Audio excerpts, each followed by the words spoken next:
હીરાનગરી સુરતમાં રત્ન કલાકારો પર હવે કુદરત સાથે તંત્ર પણ રૂઠ્યું હોય તેવા દ્રશ્યો સર્જાયા છે। એક તરફ હીરા ઉદ્યોગમાં ચાલી રહેલી લાંબી મંદી અને બીજી તરફ સુરતમાં રાંધણ ગેસની સર્જાયેલી કૃત્રિમ અછતે રત્ન કલાકારોની કમર તોડી નાખી છે। ઘરે રસોઈ બનાવવા માટે ગેસના બાટલા ન મળતા હવે હજારો રત્ન કલાકારો વતન પલાયન કરવા મજબૂર બન્યા છે। તો મંદીમાં વૈકલ્પિક ધંધો શરૂ કરનારા પરિવારોની રોજીરોટી પણ જોખમમાં મુકાઈ ગઈ છે। સુરતના હીરા ઉદ્યોગમાં કામ કરતા રત્ન કલાકારો હાલ બેવડા માર્ગ નીચે દબાયા છે। હીરાના કારખાનાઓમાં કામ ઓછું હોવાથી આર્થિક સંકટ તો હતું જ, ત્યાં હવે એલપીજી ગેસની અછતે ઘરના ચૂલા પણ ઠારી દીધા છે। અનેક રત્ન કલાકારો ગેસ એજન્સીઓના ધક્કા ખાઈ રહ્યા છે, જેના કારણે તેમને કારખાનામાં રજા પાડવાની નોબત આવી રહી છે। વરાછા વિસ્તારના દીપકભાઈ ઘેટિયા જેવા અનેક રત્ન કલાકારો જેમણે 22 વર્ષ હીરા ઘસ્યા બાદ મંદીથી કંટાળીને નાસ્તાની લારી કે દુકાન શરૂ કરી દીધી હતી, તેઓ પણ હવે મુશ્કેલીઓમાં મુકાયા છે। કોમર્શિયલ ગેસના સિલિન્ડર માટે 10 થી 15 દિવસનું વેટિંગ મળતા ધંધા રોજગાર બંધ થવાના આરે છે। 8 સભ્યોના પરિવારનું ભરણ પોષણ કરવું હવે રત્ન કલાકારો માટે લોઢાના ચણા ચાવવા સમાન બન્યું છે। ડાયમંડ વર્કર યુનિયન પણ ચેતવણી આપી રહ્યું છે કે જો તંત્ર જલ્દી જાગશે નહીં અને ગેસનો પુરવઠો સુનિશ્ચિત પૂર્વક નહીં પૂરો પાડે તો સુરતમાંથી મોટા પાયે રત્ન કલાકારોનું વતન તરફ પલાયન નિશ્ચિત છે।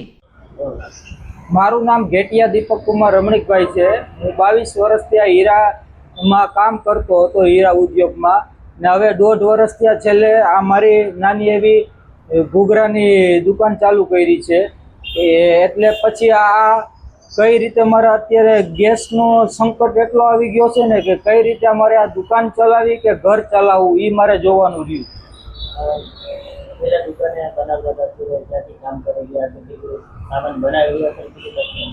જો પહેલા અમે દુકાને જ 19 કિલોના બાટલા ઉપર કામ કરતા હતા, અત્યારે 19 કિલોનો બાટલો 10 દિવસથી પૂરો થઈ ગયો છે। એટલે હવે પાછું અમે ઘરેથી નાના બાટલામાં ચાલુ કર્યું છે અને રોજના 50 ઘૂઘરા બનાવી છે, ન તો પહેલા 300 ઘૂઘરા બનાવતા હતા। એટલે અત્યારે 25% જેવું અમારે અત્યારે કામ થઈ ગયું છે। અત્યારે ઘરે તો હવે 1-2 દિવસ ચાલે એટલો ગેસ છે। હવે ઘરે પણ અમારે જમવાનું બનાવવું કે દુકાનનું કરવું, એટલે અમને હવે અત્યારે કાંઈ સમજ નથી પડતી કે અમારે શું કરવું। ઘરે અમે 8 જણા છીએ, 8 જણાનું ફેમિલી છે અમારું, ને અત્યારે એક જ ગેસનો બાટલો છે। મુશ્કેલની તો વાત પૂછો, અમે બધી એજન્સીઓમાં જઈએ, એવા મોટા બાટલાવાળા પાસે, કે કોઈ એમ જ કહે છે કે અત્યારે 10-15 દિવસ અમે ફોન કરતાય નહીં ને અમે ફોન ઉપાડતાય નહીં, ઉપાડશું નહીં, કે તમે અત્યારે સરકાર પણ માગો કે અમને જ બાટલા મળતા જ નથી। આવું ને આવું આગળ રહીએ તો અમારે હવે આ ભાડાની દુકાન ચાલુ કરી છે 2 મહિના થયા, એ પણ અમારે હવે બંધ કરવી પડશે। હું છું Bhavesh Tak, diamond worker union vice president. દુનિયાના દેશોના યુદ્ધની પરિસ્થિતિઓના કારણે જે ગેસની અછત સર્જાઈ રહી છે, એમાં હીરા ઉદ્યોગમાં કામ કરતા રત્ન કલાકારો પણ બાકાત નથી।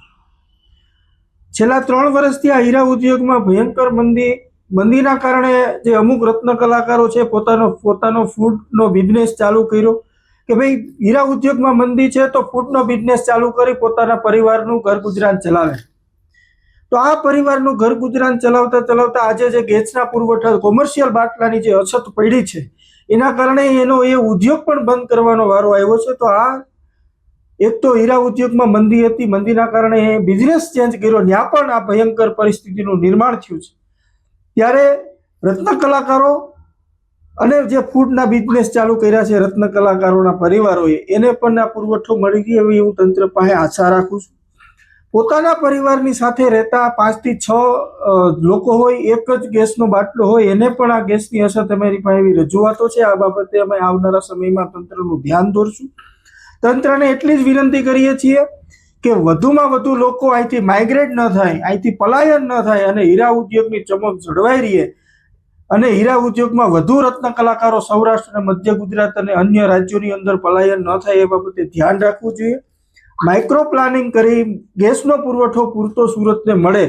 સુરતની અંદર જે જે પબ્લિક વસે છે એમાંથી જો વાત કરીએ તો 70% કામદારોની વસ્તી ધરાવતું આ સુરત છે અને મિની ભારત જેને કહેવામાં આવે છે। તો આને માઇક્રો પ્લાનિંગથી ગેસનો પુરવઠો મળી રહે એ બાબતે હું તંત્રની પાસે અપેક્ષા રાખું છું અને આવનારા સમયની અંદર આ બાબતે ધ્યાન પણ દોરવું।